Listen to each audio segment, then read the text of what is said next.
ভাই আপনারা বঙ্গবন্ধুর নাম যেই পরিমাণ জীবনে উচ্চারণ করেছেন, আল্লাহর নাম এই পরিমাণ জিকির করলে জান্নাতটা মনে হয় ওয়াজিবই হয়ে যায়। খালি বঙ্গবন্ধু, সব জায়গায় বঙ্গবন্ধু। ছোট একটা ঘটনা বলি আপনাদের সবাইকে। বিদেশ থেকে এক লোক আসছে আমাদের এই বাংলাদেশে।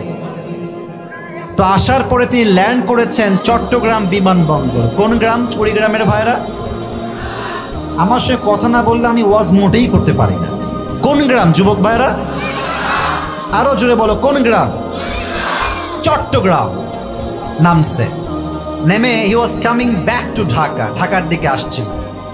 তো দেখছে চট্টগ্রামে বিশাল বড় একটা টানেল, বিশাল বড়।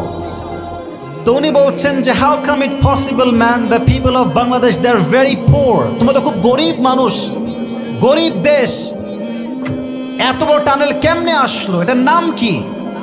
বলছে এটার নাম হচ্ছে বঙ্গবন্ধু টানেল। বলছে তাই নাকি, চলো সামনের দিকে যাই। এবার আসছে ঢাকায়। ঢাকায় দেখছে বিশাল বড় বড় ফ্ল্যাট, বিশাল বড় বড় দালান আর কোঠা দিয়ে ভরা। বলছে what's the name of this place, এই জায়গার নাম কি? বলছে এই জায়গার নাম হচ্ছে বঙ্গবন্ধু অ্যাভিনিউ। বলছে ও আচ্ছা আচ্ছা, সামনের দিকে চলো।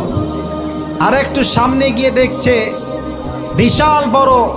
তো বলছে ভাই এই জায়গার নাম কি? বলছে এটার নাম হচ্ছে বঙ্গবন্ধু অ্যাভিনিউ। এবার চলো সামনের দিকে যাই।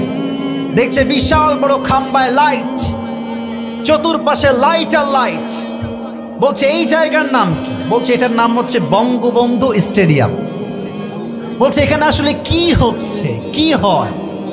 বলছে এখানে আজকে একটা টুর্নামেন্ট হচ্ছে, তার নাম হচ্ছে বঙ্গবন্ধু গোল্ড টুর্নামেন্ট। তো ফুটবল খেলা, চলো আমিও দেখে আসি। তো এবার দুইজন মিলে গেছে ফুটবল খেলা দেখতে বঙ্গবন্ধু স্টেডিয়াম। তো মাঝে মাঝে খেলার মাঝে হার জিত যুবক ভাইরা আছে না নাই? আনফর্চুনেটলি বঙ্গবন্ধু দল গেছে হেরে।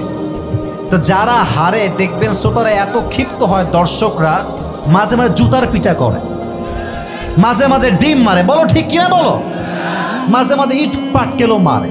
তো বিদেশি লোকের কপাল খারাপ, লোকেরা মারছে কয়েকটা ইট পাটকেল, একটার মাথায় লাগছে, মাথায় লেগে সঙ্গে সঙ্গে অজ্ঞান। 2 ঘন্টা কোনো সেন্স নাই। 2 ঘন্টা পরে এমনি চোখ খুলেছে। আমি কোথায়? তাকে বলা হলো আপনি এখন আছেন বঙ্গবন্ধু হসপিটাল। এই লোক কয় ভাই আল্লাহর হস্তে মাফ চাই, এরপরে আপনি আমাকে বঙ্গবন্ধু কবরস্থানে নিয়ে যায় না যুবক ভাইরা। তার মানে আওয়ামী লীগের ভাইরা বঙ্গবন্ধুর নাম যেই পরিমাণ ইউজ করেছে আর জিকির করেছে, আল্লাহ এবং নবীর নাম সেই পরিমাণ বললে জান্নাত ওয়াজিব হয়ে যেত যুবক ভাইরা।